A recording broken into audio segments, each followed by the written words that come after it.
Welcome to Murder and Everything Else. My name is Joy. And my name is Cheryl, and Joy and I are two very old friends who are going to talk about murder and everything else.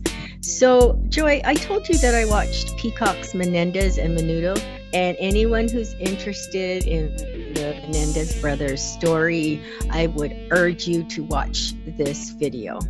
So I watched it, and there is a gentleman named Roy Rossello who was in Menudo when it was at its prime. And I don't know if any of you know about this band, but they were a band of, I believe, 5 or 6 boys, and they would age out at 16.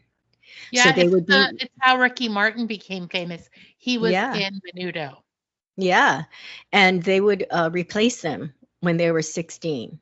So one of the members was Roy Rossello, and this Peacock special is all about him and his quest for justice against the manager of the group.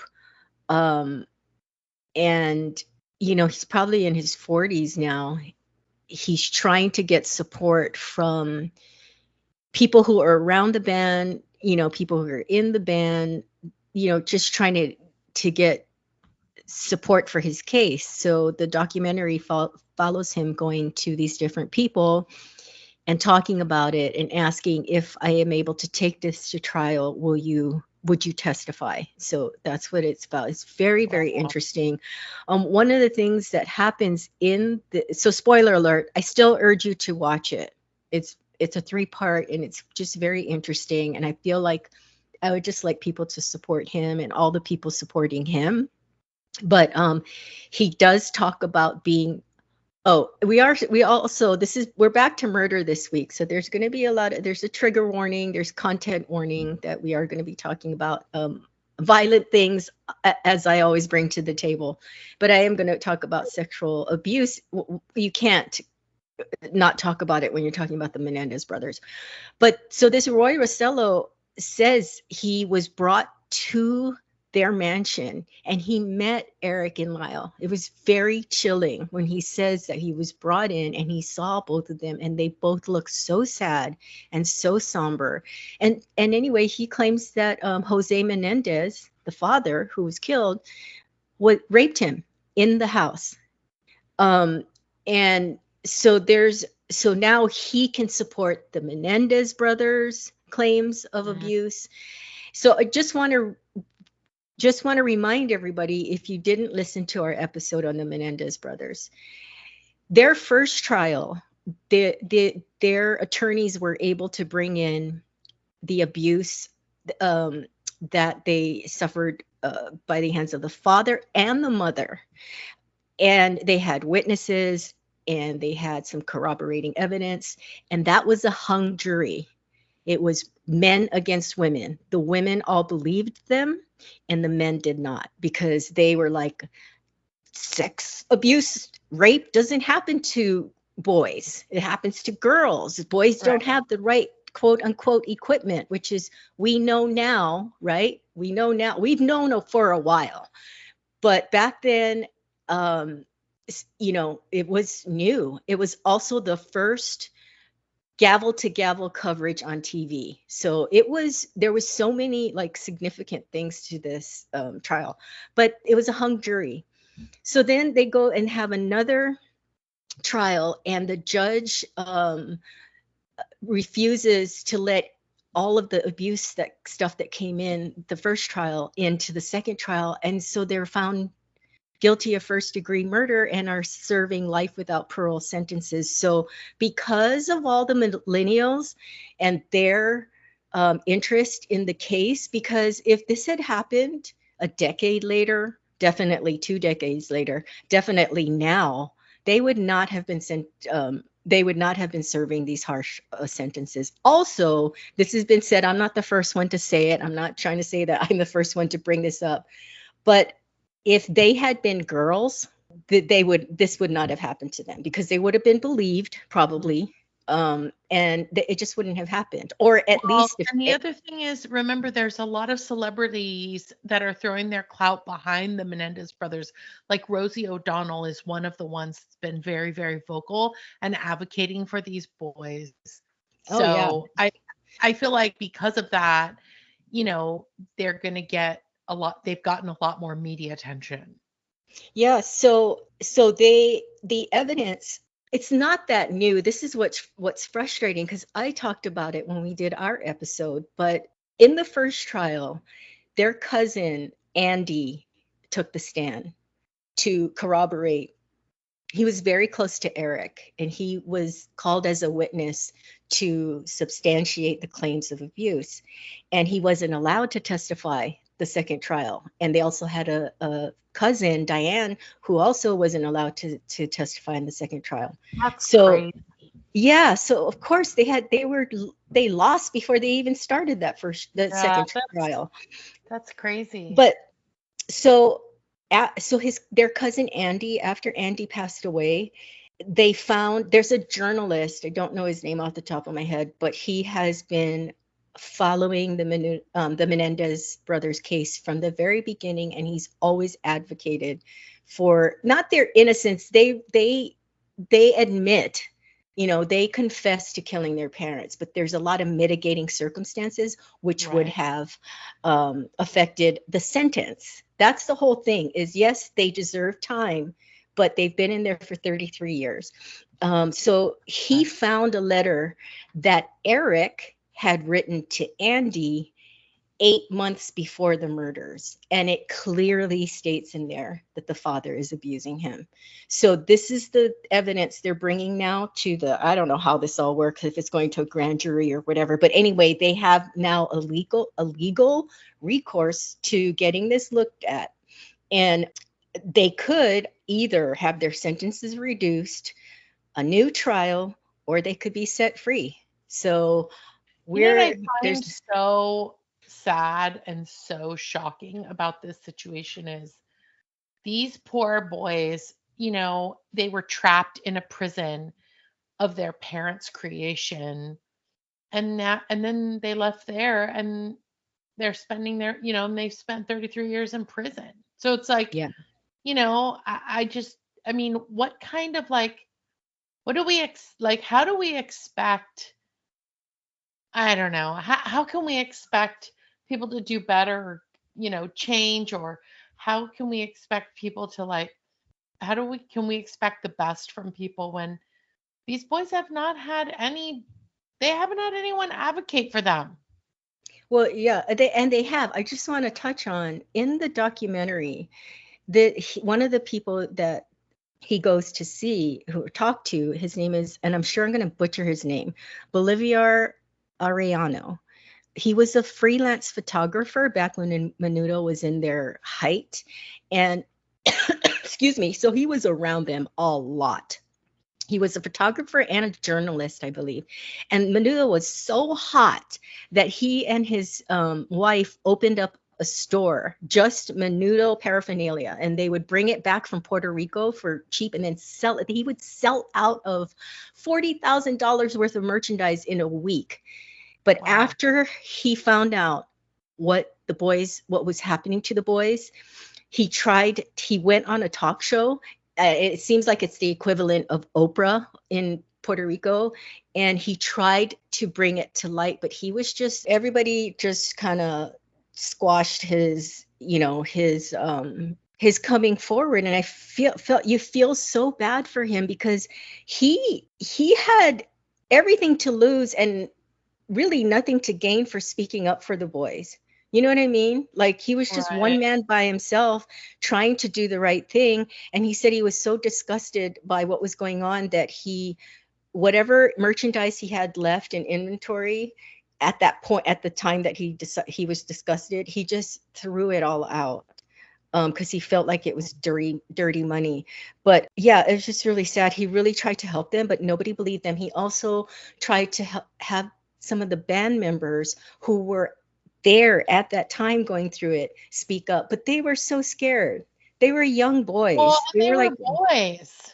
yeah, they were not going to, so that nobody, So I just feel so horrible for him because he wasn't being abused. He was older, he was an adult, but he was trying to do right by these boys, but nobody, through no fault of their own, nobody would help him, and he was trying to help them.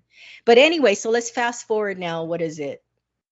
40 years or whatever it is. So this is what's happening now, and hopefully I'm on the bandwagon that the brothers should be let out. I think they've done their time. If freaking Leslie Van Houten, one of those Charles Manson groupies, is out of prison now, then they should be out of prison. Yeah, If she's out, you felt a certain way about that. Oh, I feel, yeah, I don't agree with that at all. So if she can be out, they can be out. She shouldn't be out. So that's how I feel about that. But anyway, so that's what I just wanted to touch on. That I encourage everybody to watch Peacock's Menudo and Menendez and Menudo, and don't support or watch Ryan Murphy's Monsters, the Menudo Brothers or Menudo Brothers story or whatever it is. It's so sensationalized. Remember, it's a drama. It's a dramatic portrayal. Oh, is that the one with Javier Bardem? Yeah, and I love him. He plays the father. Great makeup, whoever did it. But I do not support his take and the creative liberties he took. Please don't watch that one. That's all I got to say. But that's kind of my update too, Joy. All right. Well, I have an update as well. And thank you for your update, Cheryl. For whatever reason, we have had lately, and I mean lately, like in the last 2 weeks, an increase in male listeners. And for the longest time, the majority of our listeners have been women. And I mean, the overwhelming majority have been women. We're talking about over 90% of our listeners have been women. Recently, that number is falling, and we are seeing more male listeners. Wow. Thank you, male listeners. Keep on listening. Charles. And Thank you, also, Charles from Bachelorette. Also, if there is a subject material that we're not covering that you'd like to see us cover, reach out to us at murderandeverythingelse@gmail.com and let us know. Because you know what? We can try new things. Right, Cheryl? Yeah, of course. We're always open. You can teach an old dog new tricks, despite what they say. You really can. I'm testament to that being so true. Anywho, racing on to shout outs. Today I have a shout out for people who volunteer. And I may have shouted out volunteer people before, or volunteers, but I volunteer on a regular basis, and it gives me a great feeling of giving back and helping and giving my time and not expecting any payment in return. And I want to shout out others who do this as well. One of the positives or positive takeaways about growing up in a church family as a child was learning about volunteerism and giving back. And while we don't belong to a church community any longer and haven't for many years, I have kept that tradition alive with my family and taught that to my kids. And I hope someday they'll be interested in giving back as well. So that's my shout out. You got a shout out, Cheryl? Volunteering is awesome.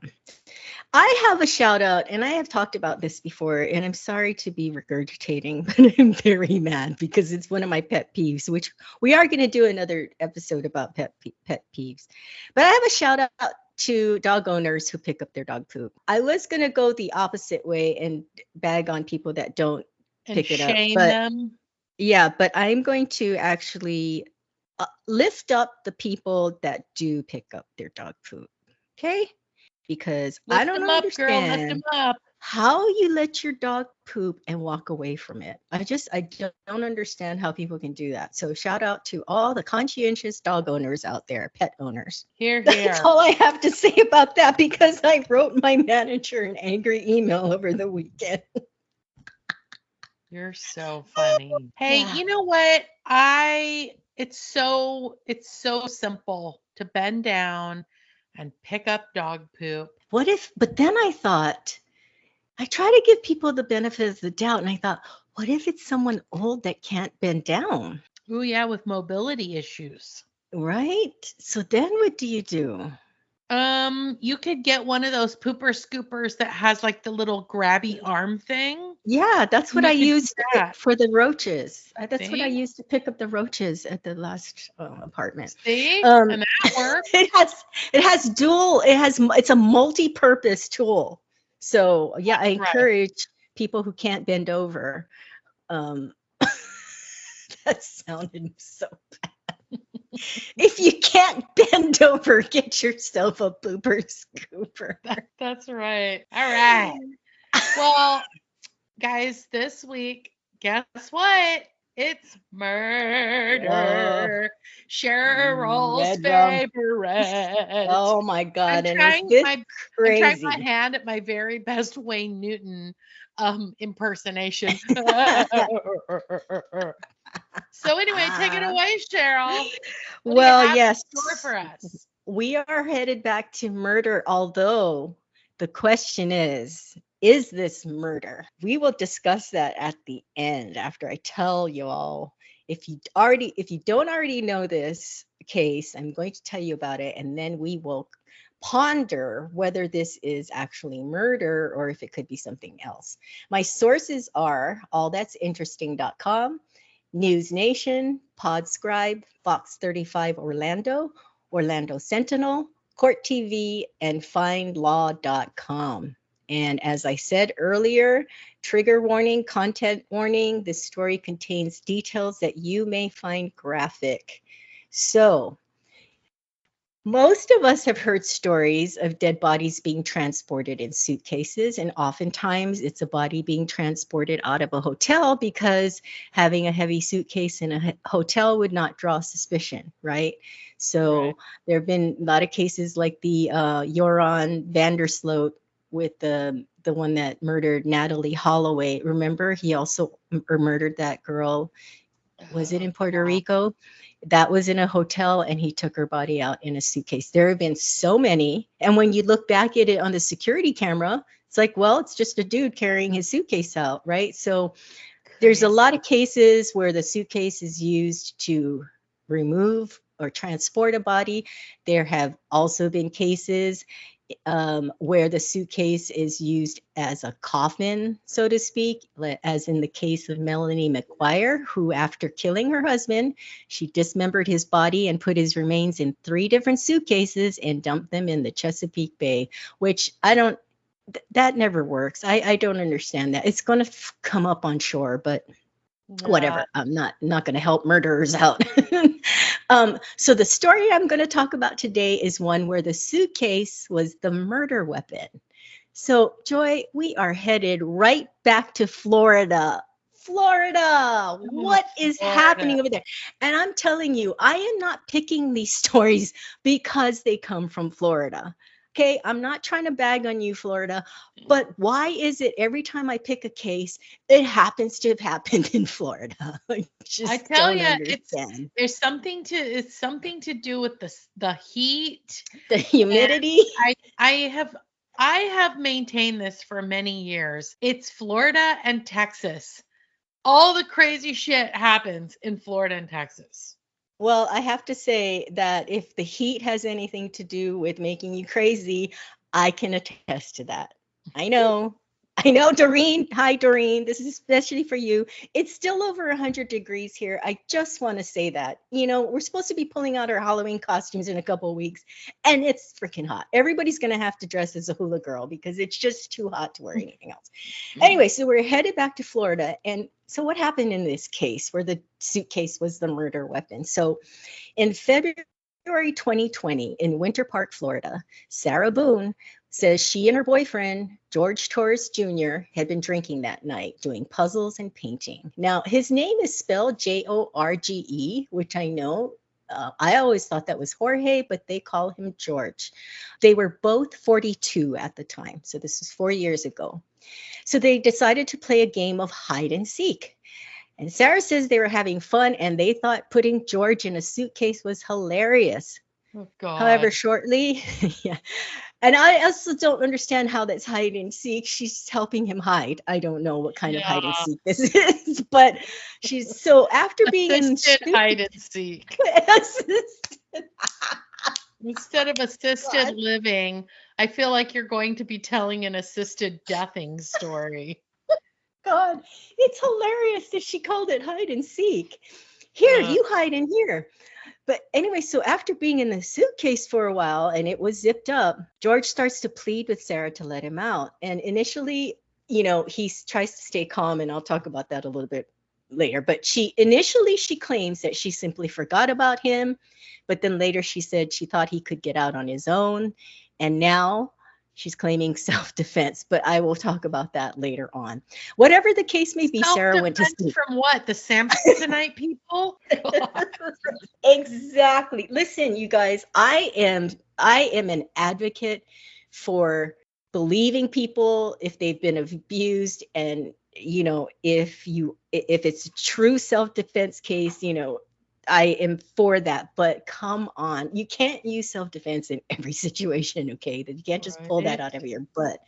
So, whatever the case may be, she went to sleep. Okay, she left him in the suitcase, and she says she woke up the next morning, which was Monday, February 24th, 2020, around 12:30 p.m. And she said she was surprised that he wasn't upstairs with her. And so she goes downstairs and she finds he's still in the suitcase. The Ugh. first thing she does is she calls her ex-husband, which was very, very weird. But she calls him, and of course, he tells her, "You need to call the police." So when the police get there, George is on the floor, his body's on the floor near the suitcase, and Sarah claims she did CPR on him. But keep in mind, he had been in the suitcase for approximately 11 hours. Whoa. One of the things I forgot to do was look up his size. He was not a big guy. Even when you look at the picture of his face, he's very thin. If you want to look that up, Joy, while I'm talking. But he was a very slight man. So if you're wondering how he got in the suitcase, he wasn't a large person. So George's autopsy report showed he died from asphyxiation, hello, but he also had injuries to his body. On his head, he had scratches and bruises and a black eye. His hands and back were covered in bruises and scratches. And there is a theory, I listened to one YouTube channel where, it might have been Court TV, where they thought maybe the suitcase had been upstairs near the closet where you would keep it, right? You would keep the suitcase where your clothes are or somewhere. Anyway, because it was downstairs in the living room. So there's a theory that the suitcase was upstairs. He got into it there, and maybe she kicked it downstairs, and that's where he got all these scratches and bruises. Who knows? Anyway, besides being asphyxiated, he had bruises and scratches and a black eye. Oof. So police eventually find two videos on Sarah's phone that horrifically show the suitcase with George inside, pleading for him to let her out, pleading for her to let him out, is what I meant. Yeah. For reasons unknown, she videoed part of the crime. I can only chalk it up to be her being drunk. Why would you want that evidence? So this 2-minute video that is out there, and while it's not gory, it's very horrific. It's very chilling because you are watching a man slowly die. It's very chilling to watch it. The video, her phone it's just held on the suitcase, and you can see it move around a little bit. He's not fighting, and like he's not like flailing his arms around. You can just see it move just a little bit, and she just has the phone on the suitcase, and you hear him saying softly at first, "Sarah, Sarah," and she says, and she's totally drunk. She's slurring her words, and she's like, "For everything you've done to me, fuck you." And then she laughs and she's like, "Fuck you again." And then his pleas get a little bit louder. "Sarah, Sarah," and you can tell he's trying not to panic, right? Because that's not going to help. And she says, "That's my name. Don't wear it out." And she laughs. God. And he says, "Sarah, I can't fucking breathe, babe. Seriously." And she says, "Yes, that's what you do when you choke me. That's what you do when you choke me." And he continues, "Sarah, Sarah, I can't breathe." And she says, "That's on you." And he continues to plead. And she says, "That's how it feels when you cheat on me." And he becomes more desperate. And he's like, "Sarah, I can't fucking breathe." And now he's yelling. I don't want to yell into the thing. And she says, "Yeah, you should probably shut the fuck up then." And she says, Whoa. she says, Shh, and the video ends. It is chilling. It is chilling. And she's slurring her words. I'm saying it very like articulately. She is slurring her words. It is just horrifying.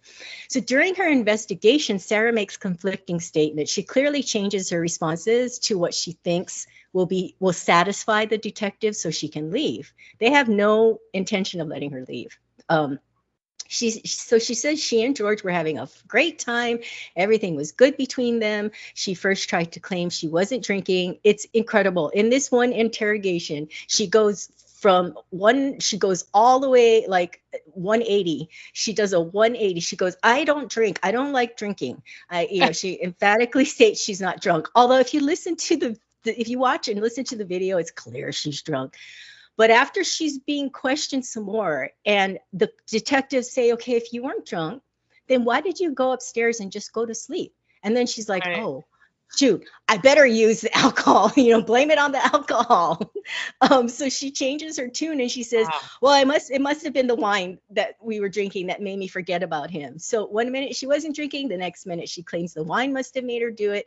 And as I mentioned earlier, she says to the detective, she thought that he could get out on his own.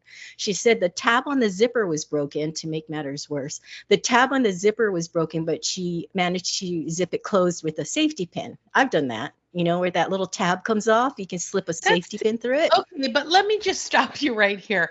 That's a lot of detail to go into in a game of hide and seek. All right. I know.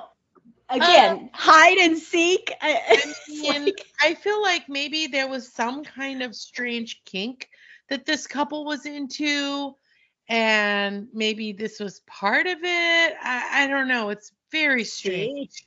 No one, you know what, Troy, you're really good because everything I've watched, and I watched a lot, no one's ever said that because it's a strange thing to call it hide and seek. She's putting him Yeah. in there. Yeah, assisted hide and seek. I love that. That's a new game. This is some kind of kink. And also, she says, for all the times you tried to choke me, so maybe they were into like autoerotic asphyxiation. Maybe they were into like choking each other while they were doing it. Maybe he liked to cheat on her. I mean, who knows? People, Right.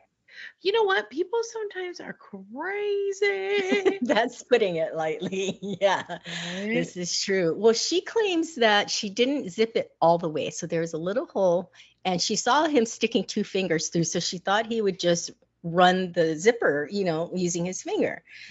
Anyway, she's arrested after this interview. Now, this is not Sarah's first time facing serious charges for her relationship with George. Surprise. Yeah.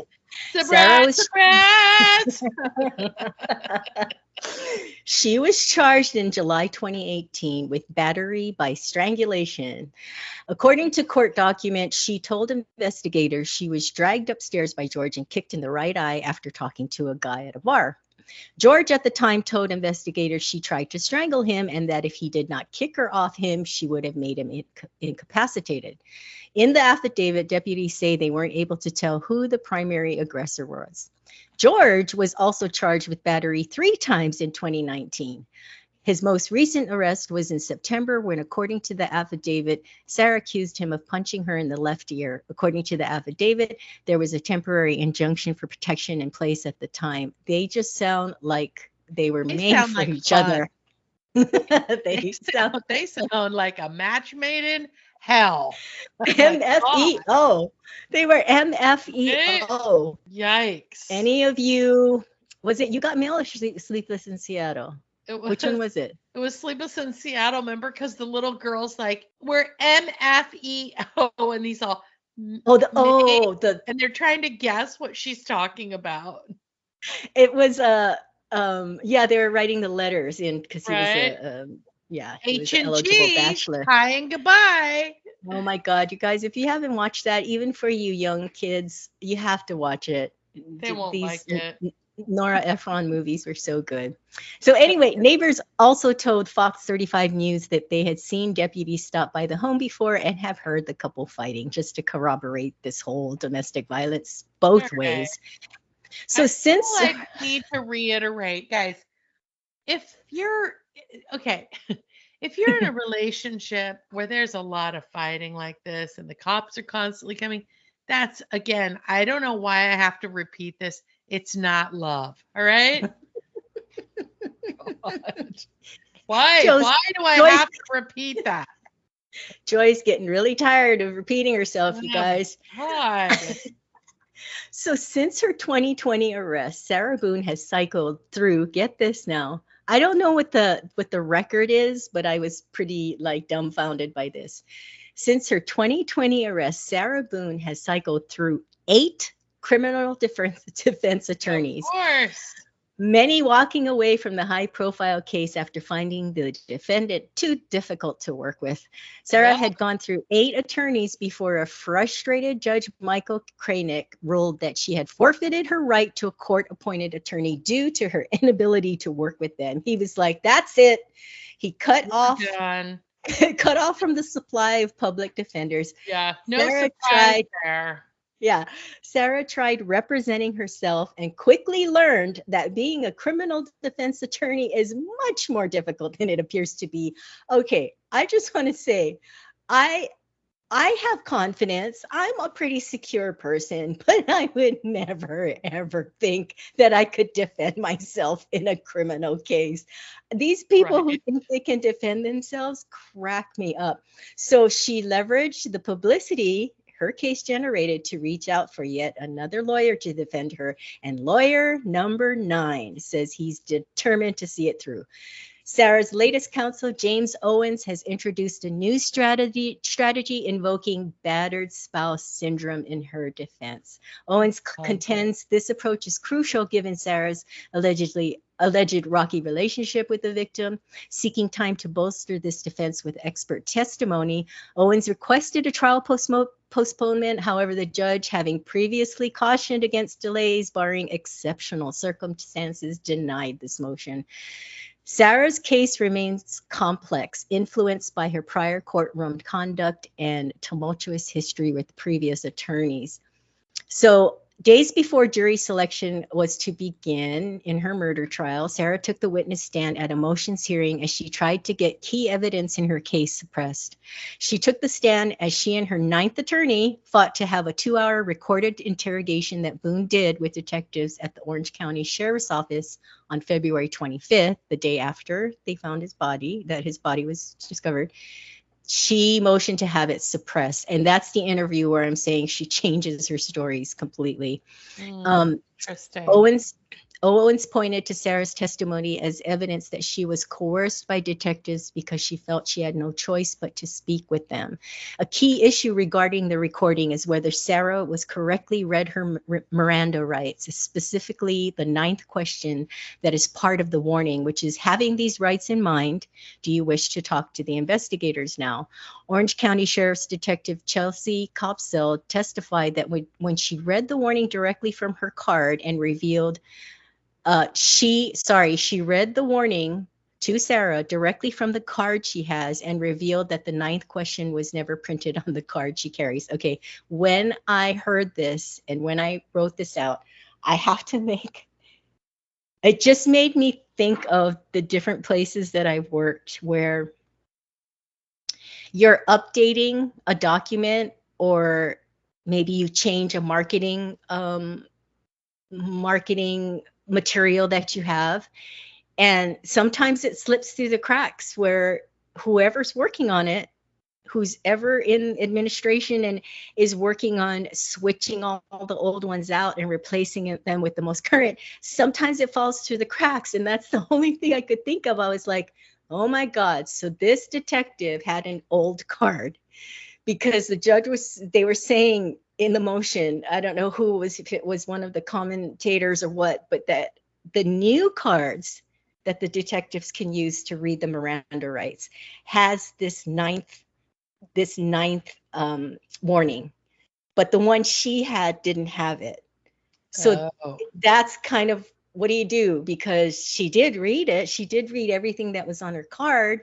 The only problem is her card was old and it didn't have that 9th warning. So now Sarah and her attorney are trying to run with this and say, oh, you didn't read me this, because there have been cases that have been thrown out on these little technical issues. Well, Oh, it's sure. not a little issue. It's your constitutional right. So I understand that.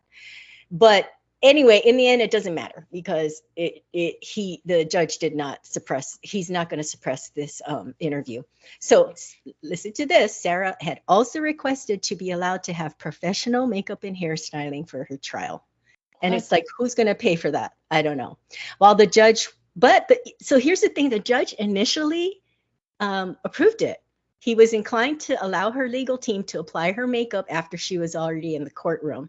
So there's all this What if her logistics. legal team doesn't know how to apply makeup? Then she's going to come in looking like Chucky or the Joker because she's got lipstick smeared all over her face. Have you seen that video? Have you seen that video? I don't know if it's a TikTok or whatever. It doesn't matter. Where the caption on it says, "This is why I don't wear winged eyeliner." Have you seen that one? And she takes the No. black eyeliner and she puts it on her lids. Okay, if any men are listening to this, it's where you make a line on the lid, your eyelid, right above your eyelashes, and then you put a little wing at the end. It's like a cat eye. It's very in. I mean, it's been in for a while. So the caption is, "This is why I don't wear wing eyeliner." And she puts it on one eye. And then she puts it on the other and she looks and it's like, oh, it's crooked. It's not even. So she redoes. Anyway, she keeps going. And then at the end, her entire face is covered with eyeliner Oh my because she's God. trying to it is hilarious. Anyway, so it'd probably be a situation like that. But the judge Right. was going to let her do it. He just told her team, you have to do it in the courtroom because she can't have the makeup in the jail, so you got to somehow, and he's like, and I'm going to start on time. The jury's coming in at 9, so you have to figure out how to get her in the courtroom, have her makeup and hair done. But anyway, in the end, it didn't matter because the Orange County Sheriff's Office stepped in and told the judge they had security concerns about the makeup, which is considered contraband at the jail, and as a result, the motion was denied. Oh, dude, I can just tell you, uh, because I've talked about it a little bit. I have a relative who was in prison for a long time. I would send cards sometimes with like colored pencil and they'd send it back. And they'd say, it would be accompanied by a paper that said, you're not allowed to use colored pencil or use crayon. One time I sent a birthday card or Christmas card and it had glitter on it. They sent it back. No glitter. I was like, what are they going to do? Crush it up and snort it? Oh my God. Yeah, Like it's what are freaking they going to glitter. do? I don't know. So stupid. I'm trying to think, like, could they melt the wax from the crayon down and do something? Remember that guy that had the bomb in his shoe? And I mean, people, the thing is, I think they guess they don't want to take the chance, right? They don't want to have one genius, one prisoner genius that that can make a bomb out of. Who snorts wet crayon and then he like has an aneurysm and they'll put on his tombstone, this genius decided to snort wet crayon. No, like make a bomb or somehow like create a I shiv. Is that know. what they call it? Anyway, that motion was denied. Sorry, Sarah, you're gonna have to come in just au naturel. So the judge did grant Sarah's motion to appear at the trial without any shackles or restraints, but denied the motion to have the interrogation tape suppressed, as I mentioned earlier. In his order, Judge Kranick said he found several of Sarah's statements regarding the timeline of events lacked credibility because she changed it. Surprise. And that the Miranda warning that was read was in compliance with both federal and Florida law. So Sarah Boone, who is now 46, is facing a second-degree murder charge in the 2020 death of her 42-year-old boyfriend, George Torres Jr. So I looked up because I want to have a conversation with you about this. So proving second-degree murder in Florida. This is what I found. To prove second-degree murder, a prosecutor must show that the defendant acted according to a depraved mind without regard for human life. Florida state law Florida state laws permit the prosecution of second-degree murder when the killing lacked premeditation or planning, but the defendant acted with hostility toward the victim or the two had an ongoing interaction or relationship. Unlike first-degree murder, second-degree murder does not necessarily require proof of the defendant's intent to kill. So I like, this whole thing about premeditation. Like, premeditation does not have to happen 10 days, 3 days, a day. It could be like minutes before you do something. So it doesn't have to. So this does not qualify. She doesn't have to have premeditated it.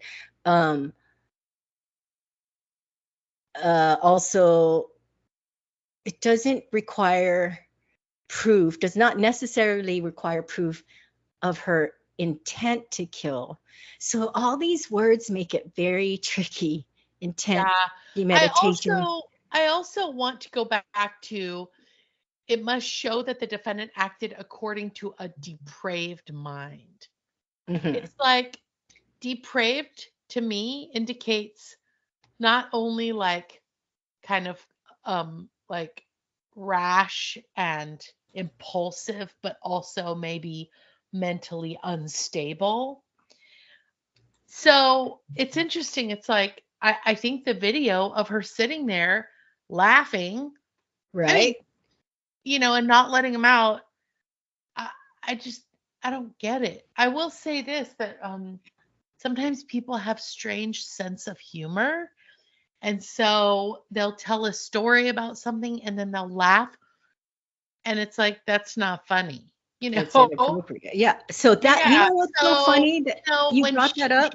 When she's sitting there, even though she's drunk, it's like, I mean, it's not, I don't know. It's just, yeah. I think if anything, this is a cautionary tale. Like, don't invite your freaky boyfriend over to do some freaky ass shit when you've had too much to drink. Right. Yeah. I don't know what part. Like, don't get in a suitcase. Don't drink. Don't do it together. Because she was too drunk to have known about the safe word.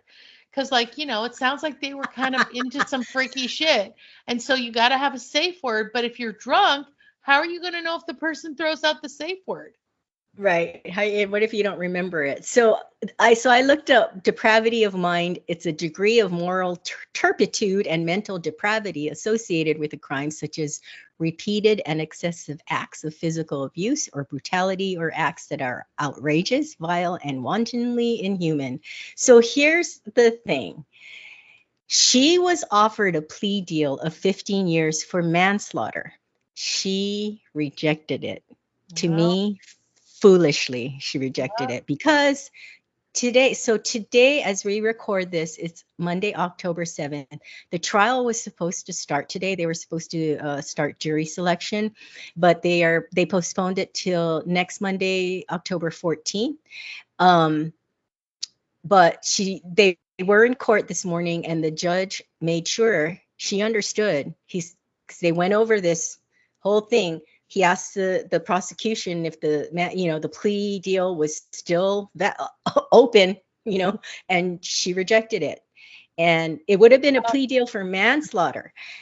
She rejected it, and the judge says to her, "You understand that if you are found guilty, the penalty can be up to life in prison with a minimum of 22 and a half years." And she said, "Yeah, I want to take my chances." Now, and I'll tell you right now that the 9 attorneys, the 8 attorneys before this one, that's really damning.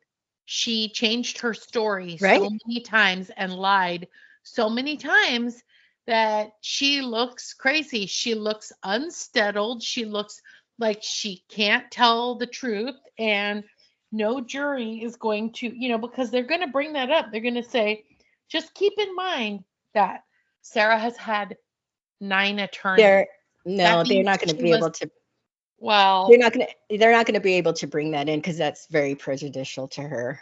Well, I don't think they're definitely going to bring in that she's difficult to work with. Don't you think?